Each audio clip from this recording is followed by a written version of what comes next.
Mon mari a demandé un test ADN au moment où j'ai tenu mon fils pour la première fois.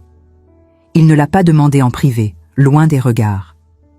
Il a crié devant tout le monde, dans la chambre d'hôpital, alors que mon corps saignait encore de l'accouchement. Il a transformé la naissance de notre fils en une accusation publique de trahison. Je m'appelle Virginie Durand, j'ai 39 ans, et pendant 16 ans de mariage, je n'ai jamais regardé un autre homme. Mais ce jour-là, allongé dans ce lit de l'hôpital Necker Enfants Malades à Paris, les jambes encore tremblantes et le bébé dans mes bras, j'ai compris que ma fidélité n'avait jamais eu d'importance. Ce qui comptait, c'était le nom de famille, le patrimoine et les secrets que la famille Durand cachait depuis des décennies. Antoine n'était pas seul quand il m'a accusé. Sa mère, Geneviève, était appuyée contre le mur avec un sourire que je connaissais trop bien, ce sourire de quelqu'un qui obtient enfin ce qu'il voulait. Elle ne m'a jamais accepté. Pour elle, j'étais juste la fille d'un boulanger de Montmartre qui avait eu l'audace d'épouser le fils d'une des familles les plus traditionnelles du 7e arrondissement. Pendant des années, elle m'a traitée comme une intruse, une imposteur, occupant une place qui ne m'appartenait pas. Et maintenant, là, dans cette chambre, elle avait la preuve qu'elle cherchait depuis toujours. Du moins, elle le croyait. Le bébé pleurait dans mes bras. Ces pleurs aigus et désespérés des nouveau-nés qui ne comprennent pas encore qu'ils ont quitté le seul endroit sûr qu'ils connaissaient. Je l'ai serré contre ma poitrine en essayant de le calmer. Mais mes mains tremblaient, tellement que j'arrivais à peine à le tenir correctement. Antoine restait debout à côté du lit, les bras croisés, le visage durci dans une expression que je n'avais jamais vue auparavant. Ce n'était pas seulement de la colère, c'était du mépris. Il me regardait comme si j'étais quelque chose de sale, quelque chose qu'il fallait jeter. Les médecins et infirmières ont tenté de sortir discrètement de la chambre, mais Geneviève ne les a pas laissés faire. Elle voulait un public. Elle voulait que tout le monde voie la chute de la femme qui avait osé entrer dans la famille Durand sans pédigré, sans fortune, sans rien d'autre qu'un amour qui semblait maintenant ridicule face à ce tribunal improvisé. La médecin qui avait fait l'accouchement, une femme d'âge moyen aux yeux fatigués et aux mains fermes, est restée près de la porte, ne sachant que faire. Elle venait de m'aider à mettre un enfant au monde, et maintenant elle assistait à la destruction de ma vie. J'ai essayé de parler, d'expliquer, mais ma voix est sortie faible, presque inaudible. Antoine n'a même pas levé les yeux vers moi quand il a répondu. Il avait déjà décidé. Il m'avait déjà jugé, condamné et exécuté avant même toute preuve. Le test ADN n'était qu'une formalité, une façon d'officialiser l'humiliation. Geneviève a suggéré qu'il soit fait immédiatement, là même à l'hôpital, comme si elle ne pouvait pas attendre un jour de plus pour me voir exposée. Et c'est exactement ce qui s'est passé. Un technicien de laboratoire est apparu une demi-heure plus tard, portant un kit de prélèvement. Il a évité de me regarder pendant qu'il collectait un échantillon de la joue du bébé, puis d'Antoine. Quand mon tour est venu, j'ai eu une envie absurde de rire. Rire de cette situation grotesque, de ce moment qui aurait dû être de pure joie, transformé en enquête criminelle. Mais je n'ai pas ri. J'ai juste ouvert la bouche et l'ai laissé passer le coton-tige à l'intérieur de ma joue, comme si j'étais une suspecte en cours de traitement. Geneviève observait tout avec une satisfaction mal dissimulée. Elle prenait du plaisir. Chaque seconde de cette torture était une victoire pour elle, une confirmation qu'elle avait toujours eu raison à mon sujet. Antoine restait immobile, comme une statue de pierre, ne montrant aucune émotion à part cette froideur tranchante qui me glaçait de l'intérieur. Le bébé avait arrêté de pleurer et dormait maintenant dans mes bras, inconscient du chaos que son arrivée avait provoqué. J'ai regardé ce petit visage parfait, ses joues potelées et ce petit nez, et je me suis demandé comment quelque chose d'aussi pur pouvait naître au milieu de tant de pourriture. Les résultats prendraient les quelques jours, des jours que j'ai passés seul dans cette chambre d'hôpital, parce qu'Antoine n'est pas revenu me voir.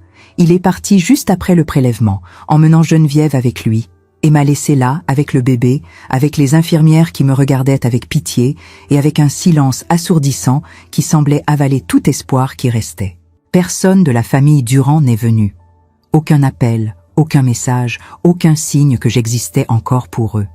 Les 2 premiers jours, j'ai essayé de me convaincre que tout irait bien, que les résultats prouveraient mon innocence, qu'Antoine s'excuserait, que nous redeviendrions une famille.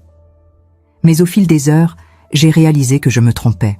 Même si le test confirmait qu'il était le père, quelque chose s'était brisé de façon irréparable. La confiance, le respect, l'image que j'avais de l'homme que j'avais épousé, tout cela avait été détruit dans cette chambre d'hôpital. Et je ne savais pas si je pourrais reconstruire. Vous vous demandez peut-être pourquoi il a fait ça. Pourquoi un homme accuserait sa propre femme de trahison juste après la naissance de son fils? Je me suis posé la question aussi. Pendant des jours, j'ai fouillé ma mémoire à la recherche d'un indice, d'une raison qui justifierait cette explosion de méfiance. Antoine et moi avions nos problèmes, comme tous les couples. Ces dernières années, il était devenu plus distant, plus absorbé par le travail dans l'entreprise familiale, une société de construction prestigieuse qui érigeait des immeubles de luxe dans tout Paris. Mais il n'y avait jamais eu de dispute violente, jamais d'accusation d'infidélité, jamais rien qui indiquait que notre relation était pourrie au point d'en arriver là. La vérité, je la découvrirai plus tard, était bien plus sombre que n'importe quelle méfiance conjugale.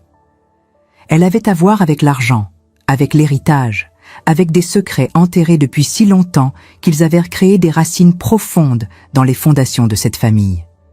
Mais à ce moment-là, allongé dans ce lit d'hôpital avec mon fils dans les bras, je ne savais encore rien de tout ça.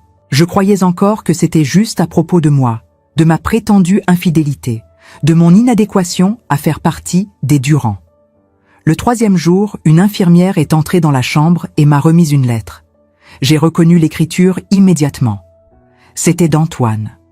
Mon cœur s'est emballé pendant que j'ouvrais l'enveloppe, espérant peut-être des excuses, une explication, n'importe quoi qui me rendrait un peu de dignité. Mais ce que j'ai trouvé était pire que n'importe quelle accusation. Il n'y avait que 3 lignes m'informant qu'il avait loué un appartement temporaire et que je ne devais pas retourner chez nous jusqu'à ce que la situation soit résolue. Pas un désolé, pas un je t'aime, même pas son nom signé. Juste ces 3 lignes froides et distantes, comme si j'étais un problème administratif à gérer. J'ai froissé la lettre et l'ai jetée à la poubelle. Puis j'ai pris mon fils, qui avait recommencé à pleurer, et je l'ai bercé en regardant par la fenêtre de la chambre. Dehors, Paris continuait sa routine. Les gens marchaient sur les trottoirs, les voitures klaxonnaient dans le trafic, la vie suivait son cours comme si rien ne s'était passé. Et peut-être était-ce exactement ce que je devais faire. Continuer. Mais comment? Comment continuer quand tout ce que j'avais construit pendant 16 ans s'était effondré en quelques minutes? Si vous m'écoutez maintenant, vous espérez peut-être que les résultats du test prouveraient qu'Antoine avait tort, que tout n'était qu'un malentendu, que nous aurions notre fin heureuse. Mais la vie est rarement aussi généreuse. Et ce qui s'est passé quand ces résultats sont finalement arrivés était quelque chose que personne, absolument personne, n'aurait pu prévoir. Ni moi, ni Antoine, ni Geneviève avec toute son arrogance et sa certitude. Parce que la vérité qui a émergé ce jour-là n'a pas seulement détruit notre mariage. Elle a fait exploser toute la famille Durand, exposant des mensonges vieux de plusieurs décennies et des secrets que certaines personnes auraient tués pour protéger. Mais avant d'en arriver là, avant de vous raconter ce qui s'est passé au moment où le médecin est entré dans la salle avec les résultats entre les mains, je dois vous faire comprendre quelque chose. Ce n'est pas une histoire sur l'infidélité. Ce n'est pas une histoire sur des tests ADN ou des doutes de paternité. C'est une histoire sur le contrôle, sur la façon dont les familles puissantes manipulent la vérité pour protéger leurs intérêts, sur la façon dont les femmes sont transformées en pièces jetables dans un jeu qu'elles n'ont jamais eu la chance de gagner. Et c'est l'histoire de ce qui arrive quand l'une de ces femmes décide qu'elle n'acceptera plus le rôle de victime. Le 5e jour après l'accouchement, j'ai reçu l'autorisation de quitter l'hôpital. L'infirmière qui m'a aidé à rassembler mes affaires évitait mon regard, comme si ma situation était contagieuse. Elle savait ce qui s'était passé. Tout le personnel de l'étage savait. Dans un hôpital parisien, les ragots circulent plus vite que les médicaments, et mon histoire était probablement devenue la pause café préférée de toute l'équipe soignante. Je pouvais sentir leur regard compatissant, leur chuchotement dans les couloirs, cette pitié déguisée en professionnalisme qui me donnait envie de hurler. J'ai habillé mon fils avec des vêtements que j'avais apportés dans ma valise des semaines auparavant, quand je croyais encore que son arrivée serait célébrée avec champagne et sourire. Un petit ensemble bleu ciel que ma mère avait tricoté pendant des mois, avec des chaussons assortis et un bonnet délicat orné de petits motifs de nuages. Mes mains tremblaient en boutonnant le body et j'ai dû m'y reprendre à 3 fois avant de réussir. Le bébé me regardait avec ses grands yeux sombres, encore flous et incapable de vraiment me voir. Mais j'avais l'impression qu'il comprenait tout, qu'il sentait le chaos qui l'entourait. Ses petits doigts s'accrochaient à mon index avec une force surprenante pour un nouveau-né, comme s'il savait déjà qu'il devait se tenir à moi. Antoine n'était pas venu me chercher. Évidemment. Cette absence était une déclaration en soi, un message clair que notre vie commune était suspendue, peut-être définitivement. J'ai appelé un taxi et suis sortie de l'hôpital avec mon fils dans les bras et une valise que je traînais difficilement derrière moi. Mes jambes étaient encore faibles du travail de l'accouchement, et chaque pas me rappelait la violence physique que mon corps avait subie. Le chauffeur, un homme d'une 50aine d'années avec une barbe grisonnante et des lunettes épaisses, a jeté un coup d'œil dans son rétroviseur et m'a demandé si tout allait bien. Sa voix était douce, presque paternelle, et cette gentillesse inattendue a failli me faire craquer. J'ai menti. J'ai dit que oui, que mon mari m'attendait à la maison, que nous étions une famille heureuse, célébrant l'arrivée de notre premier enfant. Les mots sortèrent de ma bouche avec une facilité qui m'a surprise, comme si mon corps avait déjà appris à porter le masque du mensonge social. Il a hoché la tête sans insister, probablement habitué au drame silencieux de ses passagers, et nous avons roulé en silence à travers les rues de Paris jusqu'à l'appartement que je partageais avec Antoine dans le 16e arrondissement. La ville défilait par la fenêtre, indifférente à ma douleur. Les cafés étaient remplis de gens qui riaient, les boutiques affichaient leurs vitrines colorées, les enfants couraient dans les parcs. La vie continuait, implacable et joyeuse, pendant que la mienne s'effondrait. J'ai serré mon fils plus fort contre moi, respirant son odeur de nouveau-né, ce mélange unique de lait et d'innocence qui était la seule chose pure dans ce cauchemar. Quand je suis arrivée devant l'immeuble haussmannien où nous vivions, avec sa façade en pierre de taille et ses balcons en fer forgé, j'ai réalisé que je n'avais pas les clés. Antoine les avait prises. Toutes. Même celles du digicode, même celles de la boîte aux lettres. C'était un acte délibéré, calculé, une manière de me dire que je n'étais plus chez moi, que mon accès à notre vie commune était révocable. J'ai dû appeler le gardien, Monsieur Beaumont, un homme discret d'une 60aine d'années qui travaillait dans l'immeuble depuis 20 ans et qui m'avait toujours traité avec gentillesse. Quand il a ouvert la porte et m'a vu là, avec le bébé emmitouflé dans mes bras et la valise à mes pieds, son visage s'est décomposé. Il savait déjà. Antoine lui avait parlé, probablement lui avait dit de ne pas me laisser entrer, de me considérer comme une intruse dans ce qui avait été mon propre foyer. Mais Monsieur Beaumont n'était pas le genre d'homme à laisser une femme qui vient d'accoucher dehors avec un nouveau-né. Ses propres principes l'emportaient sur les ordres d'Antoine, et j'ai vu dans ses yeux une désapprobation silencieuse pour ce que mon mari était devenu. Il m'a ouvert la porte de l'appartement sans dire un mot, juste un hochement de tête compatissant qui m'a fait monter les larmes aux yeux. Sa main a tremblé légèrement en tournant la clé, et j'ai compris qu'il était mal à l'aise, pris entre sa loyauté envers les résidents de l'immeuble et son sens de la décence humaine. L'intérieur était exactement comme je l'avais laissé avant de partir pour l'hôpital 5 jours auparavant, mais tout semblait différent, comme si quelqu'un avait subtilement déplacé chaque objet de quelques centimètres, créant un décalage imperceptible, mais profondément dérangeant. Chaque meuble, chaque photo encadrée sur les murs, chaque objet qui racontait notre histoire commune, me paraissait maintenant appartenir à une autre vie, à une autre femme qui croyait encore en son mariage. Le canapé où nous nous blottissions pour regarder des films le dimanche soir. La bibliothèque que nous avions construite ensemble, remplie de livres que nous avions partagés, la table de la salle à manger où nous avions célébré tant d'anniversaires et de promotions. Tout était devenu étranger, chargé d'une nostalgie toxique qui me serrait la gorge. J'ai installé le bébé dans le berceau que nous avions préparé ensemble dans la chambre d'amis, celle qui devait devenir sa nursery. Antoine avait peint les murs en jaune pâle 3 mois auparavant, un samedi après-midi ensoleillé où nous avions ri en nous éclaboussant mutuellement de peinture. Je me souvenais encore de la sensation de ses mains sur ma taille, de son rire dans mon oreille, de la promesse implicite que nous construisions quelque chose de beau ensemble. Ce souvenir me frappait maintenant comme un coup de poing dans l'estomac. Comment pouvait-il être le même homme qui m'avait regardé avec tant d'amour ce jour-là et celui qui m'avait humilié à l'hôpital? Le berceau en bois blanc que nous avions choisi ensemble chez un antiquaire de Saint-Germain-des-Prés me semblait maintenant être un monument à l'échec, un symbole de tout ce que nous ne serions jamais. J'ai déposé mon fils délicatement, en ajustant la petite couverture tricotée par ma mère. Il a bâillé, ses petits poings se refermant dans le vide, et s'est endormi instantanément avec cette capacité miraculeuse qu'ont les nouveau-nés de trouver le sommeil même dans le chaos. Les jours suivants se sont fondus dans un brouillard d'épuisement et d'anxiété. Le bébé pleurait constamment, réclamant à manger toutes les 2 heures, et je me sentais complètement dépassée par cette responsabilité soudaine et écrasante. Personne ne m'avait préparé à l'isolement total de la maternité, à cette sensation d'être seule au monde avec un être qui dépendait entièrement de moi. Mes seins étaient douloureux, mon corps était meurtri et mon esprit tournait en boucle sur les mêmes questions sans réponse. Ma mère est venue me rendre visite le 2e jour, apportant avec elle de la soupe aux légumes encore chaude dans un grand Tupperware et du pain frais de la boulangerie de mon père.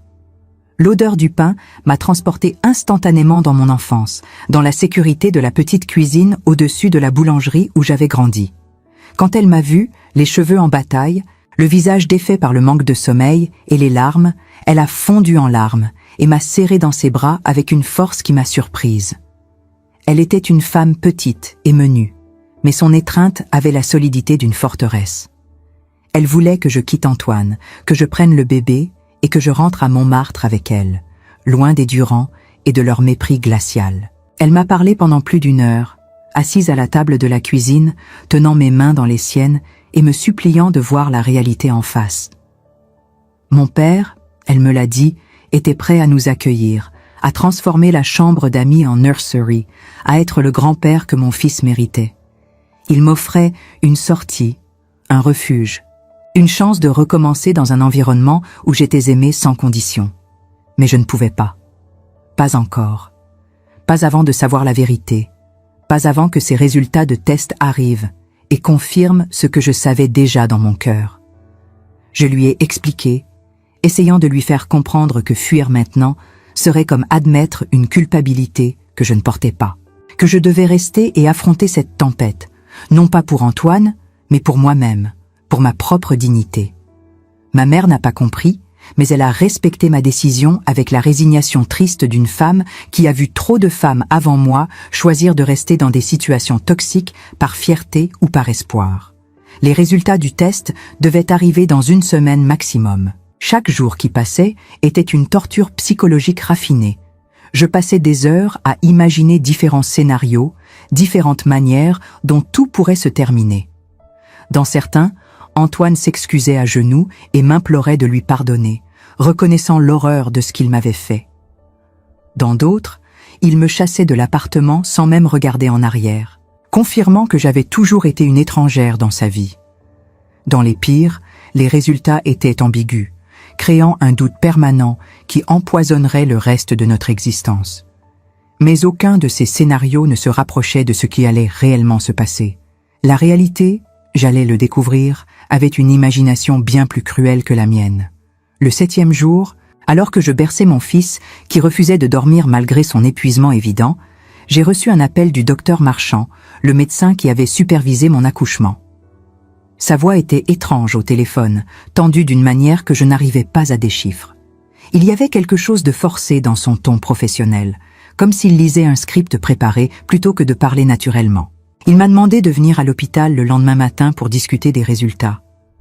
Pas de détails, pas d'explications, juste cette demande formelle qui m'a glacé le sang jusqu'aux os. J'ai essayé de lui poser des questions, de comprendre pourquoi il ne pouvait pas simplement me donner les résultats par téléphone comme c'était normalement le cas pour ce genre de test. Mais il est resté évasif, répétant simplement qu'il était préférable que nous en discutions en personne. Puis il a ajouté quelque chose qui a fait s'arrêter mon cœur. Antoine et sa famille avaient été convoqués pour la même réunion. Pas invités. Convoqués. Le choix du mot était délibéré et terrifiant. Cette nuit-là, je n'ai pas dormi une seule minute. Le bébé non plus. Comme s'il sentait ma tension se transmettre à travers mon lait, à travers chaque contact de ma peau contre la sienne. Je l'ai bercé pendant des heures dans l'obscurité de l'appartement, marchant de long en large dans le couloir, en lui chantant des berceuses que ma grand-mère me chantait quand j'étais petite. Des chansons douces sur des jardins fleuris et des étoiles bienveillantes. Des mensonges magnifiques sur un monde qui n'existait pas, un monde où l'amour suffisait et où la famille protégeait au lieu de détruire. Vers 4 heures du matin, épuisée et désespérée, je me suis assise près de la fenêtre avec mon fils endormi dans mes bras. Paris s'éveillait lentement, les premières lueurs de l'aube colorant le ciel d'un rose pâle. J'ai regardé les rues vides en dessous, les boulangeries qui commençaient à allumer leurs fours, les premiers coureurs matinaux dans le parc voisin. La ville était belle, indifférente, éternelle. Elle continuerait d'exister longtemps après que mon drame personnel soit oublié. Le lendemain matin, j'ai habillé le bébé avec soin, comme si l'apparence pouvait changer quoi que ce soit à ce qui allait se passer. J'ai choisi une petite tenue blanche, symbole d'innocence dans un monde qui semblait en manquer cruellement. J'ai mis une robe simple mais élégante, un fourreau bleu marine qui me donnait une allure professionnelle, presque froide. Je me suis maquillée légèrement pour cacher les cernes violettes qui creusaient mes yeux, appliquant du correcteur avec des gestes mécaniques que j'avais répétés des milliers de fois dans ma vie d'avant. J'ai attaché mes cheveux en un chignon strict, créant une armure de respectabilité autour de mon corps fragile. J'ai pris un taxi jusqu'à l'hôpital, incapable de supporter l'idée du métro bondé avec un nouveau-né. Mon cœur battait si fort que j'avais peur qu'il explose dans ma poitrine, que tout ce sang accumulé de tension et d'anxiété jaillisse et me tue sur place. Ce qui aurait peut-être été plus facile que d'affronter ce qui m'attendait. La salle de réunion, où nous devions nous retrouver, se trouvait au 3e étage, dans une aile administrative que je n'avais jamais visitée. Les couloirs étaient différents de ceux du service de maternité, plus froids, plus institutionnels, avec des murs peints en beige terne et des néons qui bourdonnaient désagréablement. Quand je suis arrivé devant la porte marquée « Salle de conférence B », j'ai pris une profonde inspiration, serré mon fils contre moi comme un talisman, et je suis entré. Antoine était déjà là, assis à une grande table en bois avec Geneviève à sa droite. Il formait un tableau parfait de la bourgeoisie parisienne. Lui dans un costume gris anthracite impeccablement coupé, elle dans un tailleur Chanel noir avec ses perles habituelles. À ma grande surprise, son père, Philippe, était également présent. Je ne l'avais pas vu depuis des mois, peut-être même presque un an. Il évitait toujours les réunions familiales, préférant passer son temps dans leur maison de campagne en Normandie, loin de Paris et de sa femme acariâtre. Philippe Durand était un homme imposant malgré ses 68 ans. Grand, les épaules encore larges malgré l'âge, les cheveux complètement blancs mais épais et bien coiffés, il avait ce genre de présence qui commandait l'attention sans effort. Dans les rares occasions où je l'avais vu, il m'avait toujours traité avec une courtoisie distante mais sincère, contrairement à Geneviève qui ne cachait même pas son dédain. Mais ce matin-là, il avait l'air complètement différent. Son teint était pâle, presque gris, comme celui d'un homme malade, et ses mains tremblaient légèrement sur la table. Quand nos regards se sont croisés, j'ai vu quelque chose dans ses yeux que je n'avais jamais vu auparavant chez cet homme habituellement si contrôlé. De la peur. Une peur profonde et viscérale qui contrastait violemment avec l'arrogance confiante de Geneviève assise à côté de lui. Le docteur Marchand est entré quelques minutes plus tard, accompagné d'une femme que je ne connaissais pas. Elle portait un tailleur strict et tenait une serviette en cuir qui semblait contenir des documents importants. Elle s'est présentée comme Madame Leroux, conseillère juridique de l'hôpital. Mon estomac s'est noué violemment. Pourquoi fallait-il une avocate pour un simple résultat de test de paternité? Qu'est-ce qui nécessitait une protection légale? Geneviève avait le même sourire satisfait qu'à l'hôpital lors de l'accouchement. Cette expression de triomphe anticipé qui me donnait envie de lui arracher les yeux. Elle était assise bien droite, les mains croisées délicatement sur la table, respirant la confiance de quelqu'un qui sait qu'elle va gagner. Antoine me regardait avec une froideur qui me transperçait, comme si j'étais une étrangère, une intruse dans sa vie, quelqu'un qu'il avait hâte de bannir définitivement. Le docteur Marchand s'est assis et a ouvert une chemise contenant plusieurs feuilles. Le silence dans la pièce était suffocant, lourd d'une tension qui semblait aspirer tout l'oxygène. J'entendais le tic-tac de l'horloge murale, chaque seconde marquée comme un coup de marteau. Le léger bourdonnement des néons au plafond créait une bande sonore anxiogène. Ma propre respiration erratique résonnait dans mes oreilles comme celle d'un animal traqué. Le bébé dormait dans son cosy à mes pieds, complètement inconscient du drame qui se jouait autour de lui. Et j'enviais cette innocence avec une intensité douloureuse. Le docteur Marchand a pris une profonde inspiration avant de continuer. Et dans ce bref silence qui a précédé ces mots, j'ai vu Philippe Durand s'enfoncer dans sa chaise comme s'il voulait disparaître, comme s'il cherchait à se fondre dans le bois du meuble pour échapper à ce qui allait suivre. Ses mains tremblaient maintenant visiblement, ses doigts agrippant le rebord de la table avec une force qui blanchissait ses jointures. Son regard était fixé sur la surface en bois, incapable de rencontrer celui de quiconque dans la pièce, et cette posture de défaite totale chez un homme habituellement si digne m'a glacé jusqu'aux os. Les analyses génétiques avaient révélé quelque chose de complètement inattendu, a expliqué le médecin avec une voix mesurée qui trahissait néanmoins un certain malaise. En comparant l'ADN du bébé avec celui d'Antoine, le laboratoire avait détecté des marqueurs qui suggéraient une anomalie dans l'arbre généalogique familial. Ce n'était pas une simple confirmation de paternité, a-t-il précisé, mais quelque chose de plus complexe, quelque chose qui avait nécessité des vérifications supplémentaires. Pour s'assurer de l'exactitude de leur découverte, ils avaient effectué des tests supplémentaires, en comparant également l'ADN de Philippe, qui avait été prélevé lors d'un examen médical récent à ce même hôpital et qui se trouvait dans leur base de données. Geneviève s'est redressée brusquement, son visage passant de la pâleur à une teinte rougeâtre qui trahissait une montée soudaine de pression sanguine. Ses yeux se sont rétrécis dangereusement et j'ai vu ses mâchoires se crisper. Elle a commencé à protester d'une voix stridente, à exiger des explications sur pourquoi ils avaient osé utiliser l'ADN de son mari sans permission explicite, sans autorisation formelle, transformant une simple vérification de paternité en une investigation familiale qu'elle n'avait jamais autorisée. Sa voix montait progressivement, perdant le vernis de contrôle aristocratique qu'elle maintenait habituellement. Madame Leroux, l'avocate, l'a interrompue calmement, sa voix professionnelle tranchant à travers l'hystérie naissante de Geneviève.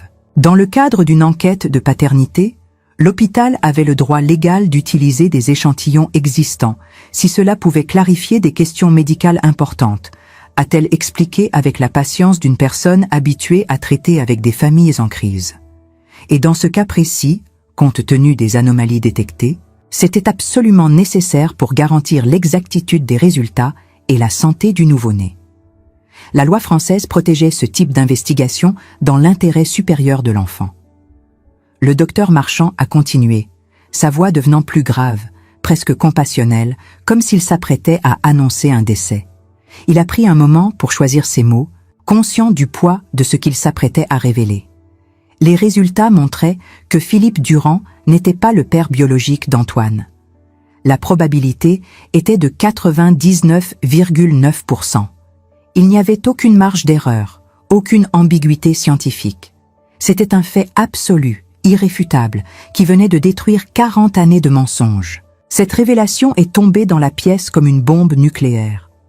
Pendant un moment qui a semblé s'étirer à l'infini, personne n'a bougé, personne n'a respiré, personne n'a même cligné des yeux. C'était comme si le temps s'était figé, comme si la réalité elle-même avait besoin d'une pause pour absorber l'énormité de ce qui venait d'être dit. Le silence était si total que j'entendais le sang battre dans mes propres oreilles, un rythme sourd et insistant qui semblait venir de très loin. Geneviève s'est levée d'un bond, renversant presque sa chaise dans son mouvement brusque. Le meuble a vacillé dangereusement avant de se stabiliser. Elle a crié que c'était impossible, que c'était une erreur monumentale, que le laboratoire s'était trompé, qu'ils avaient mélangé les échantillons, que c'était une conspiration pour détruire sa famille. Ces mots sortaient dans un flot désordonné, perdant toute cohérence, révélant la panique qui bouillonnait sous sa façade aristocratique, habituellement si contrôlée. Mais sa voix manquait de conviction réelle. Il y avait quelque chose dans ses yeux, une panique qui trahissait une vérité qu'elle ne voulait pas affronter, une connaissance ancienne qu'elle avait enterrée si profondément qu'elle avait presque réussi à se convaincre elle-même qu'elle n'existait pas. Ses mains agrippaient le dossier de sa chaise, ses articulations blanches de tension, et j'ai réalisé avec un choc que ce n'était pas de la surprise que je voyais sur son visage. C'était de la terreur d'être enfin exposé.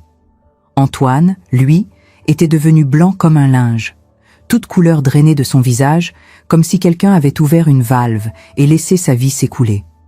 Il regardait alternativement le médecin, sa mère et l'homme qu'il avait toujours appelé papa, sans pouvoir articuler un seul mot. Sa bouche s'ouvrait et se refermait comme celle d'un poisson hors de l'eau, cherchant désespérément de l'air, cherchant des mots qui ne venaient pas. Ses yeux étaient remplis d'une confusion si profonde qu'elle faisait mal à regarder. Philippe s'est levé lentement, avec des mouvements précautionneux d'un homme beaucoup plus vieux que ses 68 ans. Il appuyait ses mains sur la table pour se stabiliser, ses bras tremblants sous son propre poids. Son visage était celui d'un homme qui vient de perdre tout ce qui comptait pour lui, qui vient de voir son monde entier s'effondrer en quelques secondes. Il a regardé Geneviève avec une expression que je n'oublierai jamais, un mélange de douleur profonde, de trahison viscérale et de résignation triste, l'expression de quelqu'un qui a porté un secret trop lourd pendant trop longtemps. Puis il a dit, d'une voix brisée qui était à peine plus qu'un murmure, qu'il savait. Il l'avait toujours su. Ces 4 mots ont résonné dans la pièce comme un glas. Le silence qui a suivi était assourdissant, chargé de 40 années de mensonges non dits. Geneviève s'est rassise lentement, comme si ses jambes ne pouvaient plus la supporter. Son arrogance habituelle s'était complètement évaporée, remplacée par quelque chose qui ressemblait presque à de la vulnérabilité, bien qu'elle se battait visiblement pour la masquer. Antoine avait les larmes aux yeux, de grosses larmes qui coulaient silencieusement sur ses joues, sans qu'il fasse le moindre effort pour les essuyer. Pour la première fois depuis l'hôpital, depuis cette accusation terrible qu'il m'avait lancée, il ne me regardait plus comme une ennemie. Il semblait perdu, complètement désorienté, comme un enfant qui vient de découvrir que tout ce qu'il croyait sur sa vie était un mensonge soigneusement orchestré. Philippe a commencé à parler, et son histoire a dévoilé des décennies de secrets soigneusement gardés, de compromis douloureux et de sacrifices silencieux. Sa voix était rauque d'émotion, mais déterminée, comme s'il avait attendu ce moment pendant des années, comme s'il était soulagé de pouvoir enfin dire la vérité. Il avait rencontré Geneviève au début des années 70, lors d'un gala de charité organisé par le Rotary Club dans les salons dorés du Plaza Athénée. Elle était magnifique ce soir-là, a-t-il raconté avec une nostalgie teintée d'amertume, vêtue d'une robe de soirée émeraude qui faisait ressortir ses yeux. Sophistiquée, cultivée, spirituelle, issue d'une famille de la haute société bordelaise avec un pédigré qui remontait à plusieurs générations. Elle représentait tout ce qu'une femme de son milieu devait être, élégante, éduquée, parfaitement apte à tenir son rang dans les cercles les plus élevés de la société française. Ils s'étaient le mariés rapidement, en moins de 6 mois, poussés par leurs familles respectives qui voyaient dans cette union une alliance parfaite entre 2 dynasties, une fusion de patrimoine, de réputation et d'influence. Le mariage avait été célébré dans la cathédrale de Bordeaux, avec 300 invités triés sur le volet, 4 évêques et suffisamment de champagne krug pour remplir une piscine. Les journaux mondains avaient consacré des pages entières à l'événement, proclamant que c'était le mariage de l'année. Mais leur mariage n'avait jamais été heureux, a continué Philippe avec une franchise douloureuse. Dès le début, il y avait eu un décalage fondamental entre eux. Geneviève était froide, distante, obsédée par les apparences et le statut social, par ce que les autres pensaient, par la manière dont ils étaient perçus dans leur milieu. Pour elle, le mariage était une institution, une structure sociale à maintenir, pas une relation d'amour et de partage. Philippe, malgré sa richesse et sa position, était au fond un homme simple qui aurait préféré une vie tranquille à la campagne, s'occuper de ses chevaux, lire dans sa bibliothèque plutôt que les mondanités parisiennes incessantes que son épouse adorait. Leurs disputes étaient légendaires dans leur cercle social, même si personne n'en parlait ouvertement par respect pour leur rang. On murmurait dans les dîners, on échangeait des regards entendus lors des vernissages, mais la façade devait être maintenue. Philippe dormait dans une chambre séparée depuis leur 3e année de mariage. Ils menaient des vies parallèles, sous le même toit, se croisant lors d'obligations sociales, mais évitant soigneusement toute véritable intimité. Quelques années après leur mariage, Geneviève avait eu une liaison. Philippe l'avait découvert par hasard, en trouvant des lettres cachées dans le tiroir secret de son bureau en marqueterie, des lettres enflammées, écrites dans une écriture masculine qu'il ne reconnaissait pas. L'homme était un architecte, quelqu'un du nom de Laurent Mercier qui travaillait occasionnellement avec la compagnie Durand sur des projets de prestige. Un homme brillant, créatif, tout ce que Philippe n'était pas. Les lettres parlaient d'amour passionné, de rendez-vous clandestins dans des hôtels discrets du 16e arrondissement, de rêves d'une vie ensemble qui ne pourrait jamais se réaliser. Quand Geneviève était tombée enceinte quelques mois après la découverte de ces lettres, Philippe avait immédiatement su que l'enfant n'était probablement pas le sien. Les dates ne correspondaient pas. Ils n'avaient presque plus de relations intimes à cette époque, peut-être 1 ou 2 fois par an lors d'occasions où l'alcool avait abaissé leur défense mutuelle. Il avait fait ses propres calculs, consulté discrètement un médecin qui avait confirmé ses soupçons sans jamais poser de questions indiscrètes. Mais au lieu de confronter sa femme, au lieu de divorcer et de provoquer un scandale qui aurait détruit la réputation des 2 familles, qui aurait fait la une des journaux et ruiné des décennies de construction d'images, Philippe avait fait un choix qui allait définir le reste de sa vie. Il avait décidé d'accepter l'enfant comme le sien. Il avait élevé Antoine comme son fils, lui avait donné son nom, son héritage, son amour. Parce que malgré tout, malgré la trahison et le mensonge, malgré la douleur et l'humiliation, il ne pouvait pas punir un enfant innocent pour les péchés de sa mère. Il avait confronté Geneviève en privé, bien sûr, a-t-il raconté. Une conversation terrible dans son bureau, tard dans la nuit, où elle avait d'abord nié puis pleuré, puis finalement admis, tout en le suppliant de ne rien dire. Laurent Mercier l'avait abandonnée quand elle lui avait annoncé la grossesse. Il était déjà marié et ne voulait pas de scandale, ne voulait pas détruire sa propre vie pour elle. Alors elle s'était retrouvée seule, enceinte, dans un mariage malheureux avec un homme qu'elle respectait mais n'aimait pas. Philippe lui avait imposé ses conditions. Il élèverait l'enfant, mais elle devrait mettre fin à toute liaison, maintenir les apparences d'un mariage respectable et ne jamais, jamais révéler la vérité à Antoine. En échange, il ne divorcerait pas, ne la déshériterait pas, ne la punirait pas publiquement.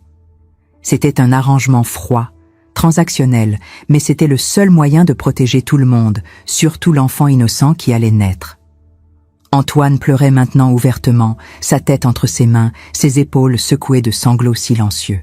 Le bruit de ses pleurs était le seul son dans cette pièce figée. Geneviève restait silencieuse, son visage durci comme de la pierre, transformé en un masque impénétrable. Elle ne niait pas, elle ne s'excusait pas. Elle restait juste assise là, droite comme un i, malgré l'effondrement de son monde. Comme si elle attendait que cet ouragan passe pour pouvoir reprendre le contrôle de sa vie soigneusement orchestrée. C'était peut-être la seule chose qu'elle savait faire, survivre en maintenant la façade. Philippe s'est tourné vers moi alors, et ses yeux étaient remplis d'une tristesse profonde et sincère. Il s'est excusé avec une humilité que je n'aurais jamais attendue d'un homme de son statut. Pour tout. Pour l'accusation à l'hôpital qui n'aurait jamais dû avoir lieu. Pour la cruauté de Geneviève qu'il n'avait jamais vraiment essayé de contenir, pour avoir élevé son fils dans une maison où l'amour était conditionnel et la vérité était une monnaie d'échange. Il m'a dit qu'il avait toujours apprécié ma simplicité, mon authenticité, la manière dont je ne jouais pas de jeux sociaux, et qu'il regrettait profondément de ne pas avoir eu le courage de défendre notre mariage contre sa femme quand il en avait eu l'occasion. Puis il s'est tourné vers Antoine, et lui a dit quelque chose qui a résonné dans toute la pièce avec la force d'une vérité absolue. Peu importe qui était son père biologique, peu importe le sang qui coulait dans ses veines, peu importe l'ADN et les marqueurs génétiques, Philippe l'avait aimé comme son propre fils pendant plus de 40 ans. Il l'avait bercé quand il était bébé, lui avait appris à faire du vélo dans le parc Monceau, l'avait consolé lors de ses premiers chagrins d'amour, l'avait guidé dans le monde des affaires. Et cet amour était plus réel, plus profond, plus significatif que n'importe quel test ADN ne pourrait jamais le mesurer. Mais Antoine ne pouvait pas l'entendre, pas à ce moment-là. Il était trop submergé par la révélation, trop blessé par le mensonge qui avait défini toute son existence, trop désorienté pour distinguer l'amour réel de la tromperie. Chaque certitude de sa vie venait de s'effondrer. Son identité, son héritage, sa compréhension de qui il était fondamentalement, tout cela avait été construit sur un mensonge. Il s'est levé brusquement, renversant sa chaise dans le processus, et a quitté la pièce sans dire un mot, ses pas résonnant dans le couloir comme des coups de feu. Il a laissé derrière lui un silence lourd et inconfortable, chargé de 40 années de non-dits, de compromis douloureux et de vérités enterrées. Le bébé s'est réveillé dans son cosy et a commencé à pleurer, ses cris perçants brisant le silence de mort qui pesait sur nous. J'ai automatiquement commencé à le bercer, mes mains accomplissant les gestes maternels, même si mon esprit était ailleurs, essayant encore de traiter l'ampleur de ce qui venait d'être révélé. Geneviève a finalement parlé, sa voix glaciale et contrôlée, malgré tout ce qui venait de se passer. Elle a regardé le docteur Marchand droit dans les yeux et lui a dit avec une froideur aristocratique qu'elle espérait qu'il comprenait la gravité de ce qu'il venait de faire, en exposant des secrets de famille de cette manière brutale, en détruisant des vies sans considération pour les conséquences. Elle a parlé comme si elle était la victime dans cette histoire, comme si c'était elle qui avait été lésée. Madame Leroux, l'avocate, a répondu calmement avec une patience professionnelle admirable. L'hôpital avait agi selon le protocole légal et éthique, a-t-elle répété. Et si Madame Durand avait des plaintes à formuler, elle était libre de les soumettre officiellement par les canaux appropriés, bien que l'avocate doutait qu'elles aient le moindre fondement légal. Puis Geneviève s'est tournée vers moi, et son regard était chargé d'un venin si concentré que j'ai presque reculé physiquement. Elle m'a dit, avec une conviction absolue qui aurait été comique si elle n'était pas si tragique, que tout était de ma faute. Que si je n'avais jamais épousé Antoine, rien de tout cela ne serait arrivé. Que j'avais apporté le chaos dans leur famille parfaite. Que ma présence avait déclenché une série d'événements qui avaient conduit à cette exposition humiliante. C'était tellement absurde, tellement déconnecté de la réalité, tellement révélateur de son refus total d'assumer sa propre responsabilité que j'ai failli rire d'incrédulité. Les semaines qui ont suivi cette révélation ont été les plus difficiles de ma vie. Antoine est rentré à l'appartement, mais nous vivions comme des colocataires étrangers, partageant l'espace mais évitant soigneusement toute conversation significative. Il passait ses journées enfermé dans son bureau, probablement à essayer de démêler les implications de ce qu'il avait appris. Je m'occupais du bébé, changeant les couches, nourrissant, berçant, dans une routine mécanique qui m'empêchait de trop penser. Philippe est venu nous rendre visite une semaine après la réunion à l'hôpital. Il avait l'air encore plus vieux, comme si chaque jour ajoutait des années à son visage. Il m'a apporté des fleurs, des roses blanches, et s'est excusé encore une fois pour tout ce que j'avais enduré. Nous avons parlé pendant des heures dans le salon, tandis qu'Antoine restait invisible dans son bureau. Philippe m'a raconté le reste de l'histoire, les détails qu'il n'avait pas pu partager dans cette salle de réunion froide. Il m'a parlé de toutes les fois où il avait voulu dire la vérité à Antoine, mais où Geneviève l'en avait empêché, menaçant de détruire la compagnie, la réputation familiale, tout ce qu'ils avaient construit.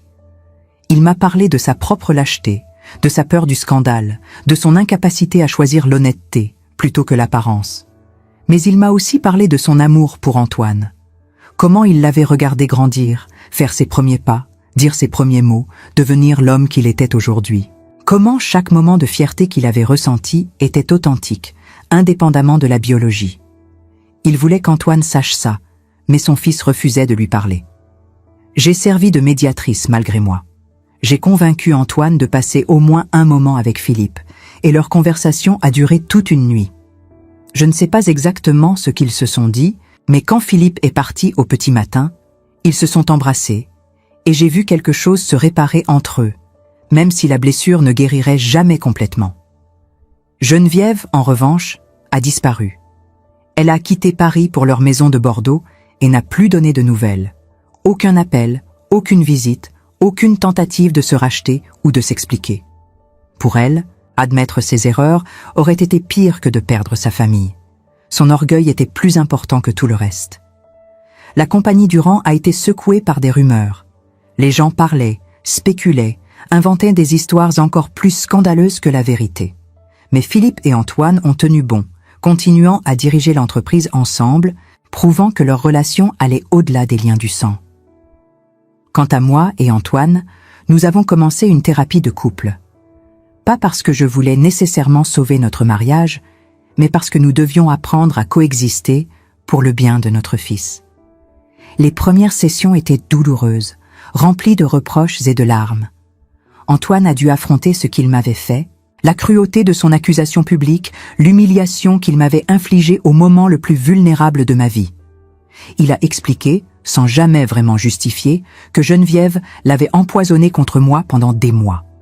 Elle avait planté des graines de doute, suggéré que je n'étais pas fidèle, que je n'étais avec lui que pour l'argent, que le bébé ne lui ressemblait pas assez. Elle avait exploité ses propres insécurités, ses propres peurs, jusqu'à ce qu'il soit convaincu que la seule façon de découvrir la vérité était ce test public et humiliant. Mais entendre ses raisons ne rendait pas la douleur moins intense. Je ne savais pas si je pourrais lui pardonner un jour.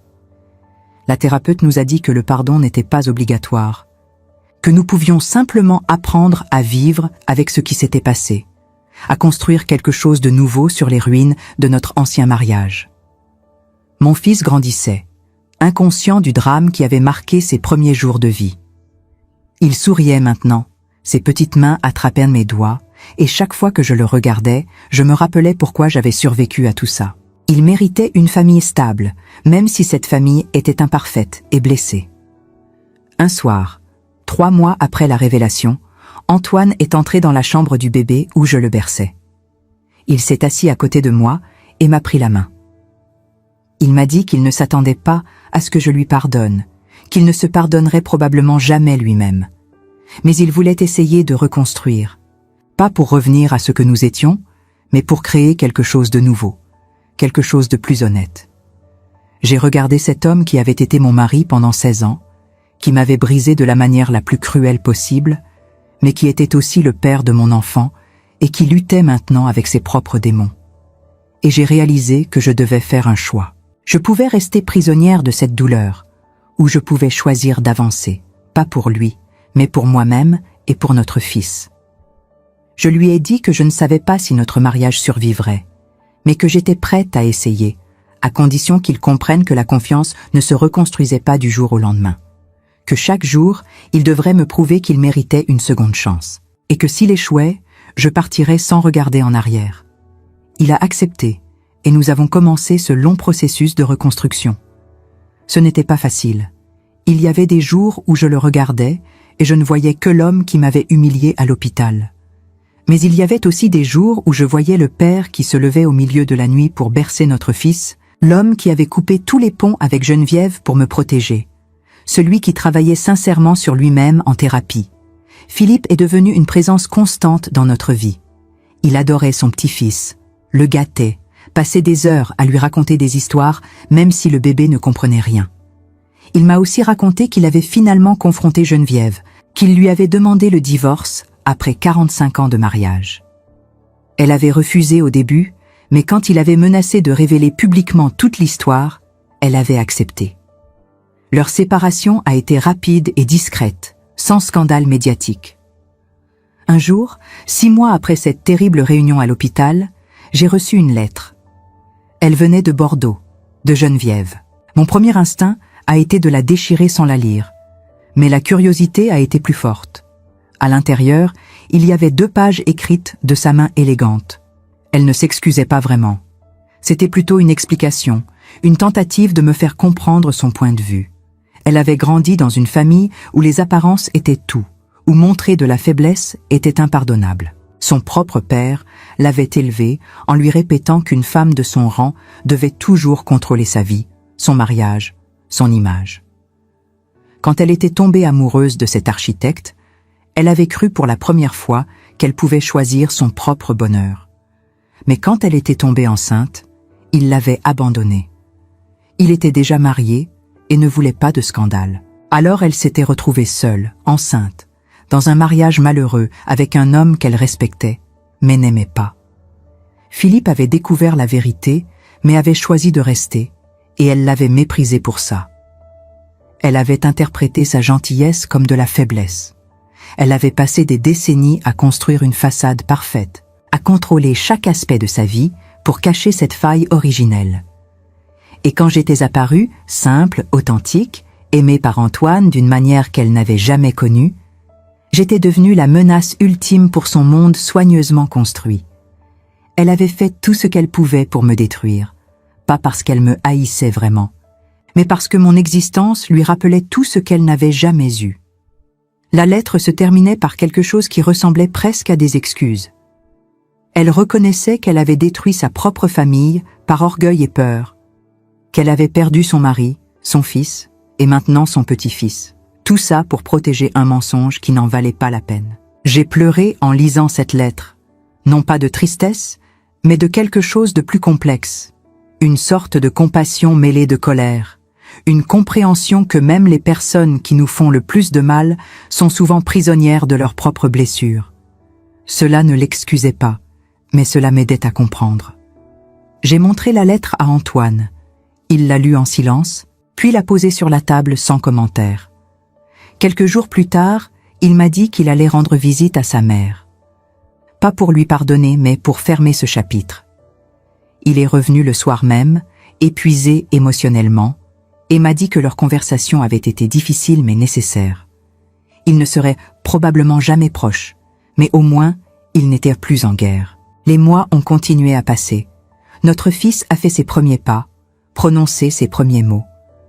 Papa a été le premier, ce qui a fait pleurer Antoine de joie. Maman est venue quelques jours après, et c'était mon tour de fondre en larmes.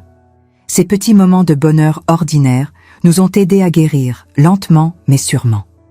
Antoine et moi avons trouvé un nouvel équilibre. Ce n'était pas le mariage parfait que j'avais imaginé dans ma jeunesse, mais c'était quelque chose de plus réel, de plus honnête. Nous avions tous les deux changé. Moi, j'étais devenue plus forte, moins encline à accepter le mépris ou l'injustice. Lui, il avait appris l'humilité, la vulnérabilité, l'importance de la vérité. Philippe a rencontré quelqu'un, une femme de son âge qui gérait une librairie en Normandie. Elle était douce, intelligente et complètement différente de Geneviève. Quand il nous l'a présentée, j'ai vu dans ses yeux quelque chose que je n'avais jamais vu auparavant, un vrai bonheur. Il méritait ça après toutes ces années de sacrifices silencieux. Aujourd'hui, quand je regarde en arrière sur cette journée terrible à l'hôpital, je la vois différemment. Oui, c'était le moment le plus humiliant de ma vie. Oui, cela m'a brisé d'une manière que je ne pensais pas possible. Mais c'était aussi le moment où tout le mensonge s'est effondré, où la vérité a finalement pu émerger. Sans cette accusation cruelle, sans ce test de DNA, les secrets de la famille Durand seraient restés enterrés. Philippe aurait continué à vivre dans un mariage toxique. Antoine aurait grandi sans jamais connaître la vérité sur ses origines. Et moi, j'aurais continué à être la belle-fille méprisée, essayant désespérément de gagner l'approbation de gens qui ne me respecteraient jamais. Cette épreuve m'a appris que parfois, les moments les plus sombres sont ceux qui apportent la lumière la plus nécessaire. Que la vérité, aussi douloureuse soit-elle, est toujours préférable au mensonge confortable. Et que la force ne vient pas du fait d'éviter la douleur, mais de la traverser et d'en sortir transformée. Mon fils ne saura jamais les circonstances exactes de sa naissance tant qu'il ne sera pas assez âgé pour comprendre. Mais quand ce jour viendra, je lui raconterai cette histoire. Je lui dirai que sa vie a commencé dans le chaos, mais qu'elle a apporté avec elle une vérité qui a libéré toute une famille. Je lui dirai que parfois, être accusé injustement peut révéler des injustices encore plus grandes. Et je lui apprendrai que le pardon est possible, même quand la blessure semble insurmontable. Parce que c'est ça, finalement, la leçon que j'ai apprise. La vie n'est pas faite de moments parfaits. Elle est faite de moments difficiles, que nous transformons en croissance, de blessures que nous transformons en sagesse, et d'amour que nous choisissons de donner même quand tout nous pousse à fermer notre cœur. Ce test de DNA qui devait me détruire a finalement détruit le mensonge qui empoisonnait cette famille depuis des décennies. Il m'a forcé à découvrir une force que je ne savais pas avoir. Il a donné à Antoine la liberté de devenir son propre homme, libéré du poids des attentes et des secrets. Et il a permis à Philippe de finalement vivre selon ses propres termes. Aujourd'hui, quand je tiens mon fils dans mes bras et que je vois Antoine jouer avec lui, quand je partage un café avec Philippe et sa nouvelle compagne, quand je regarde les photos de notre petite famille imparfaite, mais honnête, je me sens reconnaissante. Pas pour la douleur, mais pour ce qu'elle a révélé. Parce que parfois, c'est seulement quand tout s'effondre que nous pouvons enfin construire quelque chose de solide. Et c'est seulement quand nous sommes forcés d'affronter la vérité que nous pouvons vraiment commencer à vivre. Avez-vous déjà été accusé de quelque chose que vous n'avez jamais fait, par la personne même qui devrait vous défendre? Ce que je viens de partager avec vous n'est pas qu'une simple histoire. C'est un morceau de ma vie, une blessure qui s'est transformée en force, une humiliation qui est devenue révélation. Et je sais, au plus profond de mon cœur, que beaucoup d'entre vous ont vécu quelque chose de semblable. Peut-être pas exactement la même situation, mais cette sensation d'être jugé injustement, cette douleur d'être trahi par ceux qui devraient vous aimer inconditionnellement. Pendant des années, j'ai cru que le silence était de la dignité, que supporter en silence était de la force. Mais j'ai appris quelque chose de fondamental à travers cette épreuve. Notre silence ne protège que ceux qui nous font du mal. Notre vérité, par contre, peut libérer non seulement nous-mêmes, mais toutes celles qui vivent dans l'ombre des mêmes mensonges. J'aimerais savoir ce que vous en pensez. Vraiment. Pas une réponse polie, mais votre vérité. Si vous étiez à ma place, auriez-vous fait le même choix? Auriez-vous eu le courage de rester et d'affronter cette tempête, ou auriez-vous préféré partir immédiatement, protéger votre dignité ailleurs?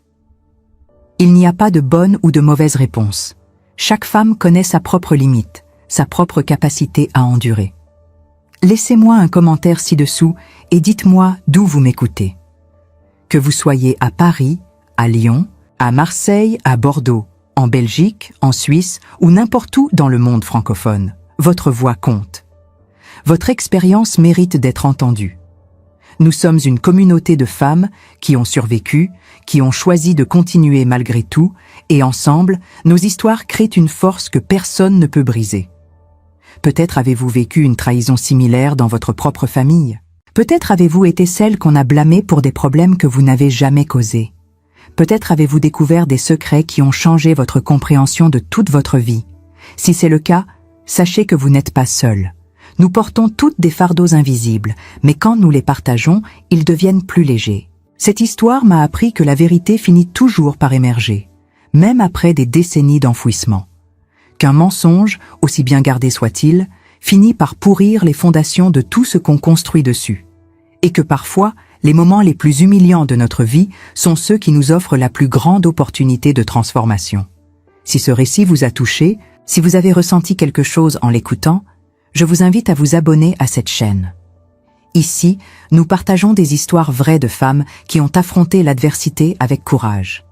Des femmes qui ont refusé d'être définies par ce qu'on leur a fait subir, mais qui se sont redéfinies par la manière dont elles ont choisi de répondre. Chaque abonnement me dit que je ne suis pas seule dans ce combat pour la vérité et la dignité.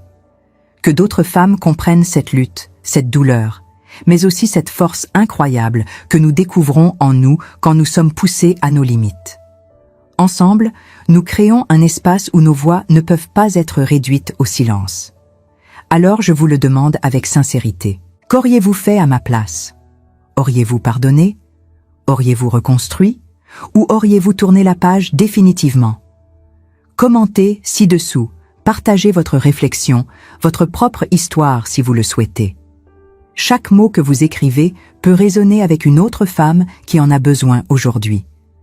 Nous sommes bien plus fortes que ce que le monde nous a fait croire.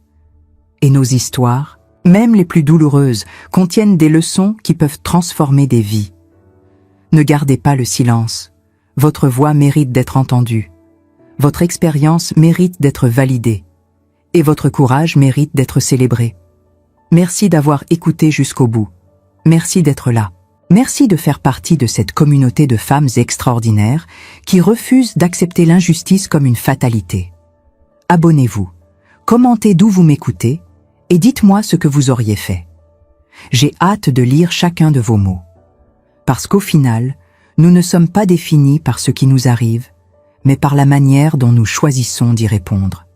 Et ensemble, nous sommes invincibles.